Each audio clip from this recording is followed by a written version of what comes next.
Наредната недела ќе почне санацијата на подпорниот зид на улицата Првомајска, информираат од општина Струмица. Во писмената информација стои дека по неговото рушење од обилните дождови пред 10 дена и увидот од страна на градоначалникот Коста Јаневски, службите на локалните власти распишале јавна набавка по итна постапка за санација на поројот. На вчерашното отворање од пристигнатите 3 понуди за најповолна беше избрана понудата на фирмата Джови Компани Доел од село Мокриево.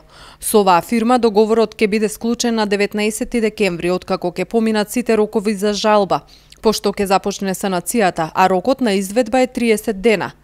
Стои во писмената информација. Како што веќе објави ТВ канал ВИС веднаш по настанот, жителите пријавиле кај надлежните од каде и тогаш им ветиле брза санација, а на едно семејство му предложиле и да се иселат оти не било безбедно. Да ми направат зидо, канало, плочте, как што било да биде штетат ми отпадок од канало, плочта, од зидо ми ојден.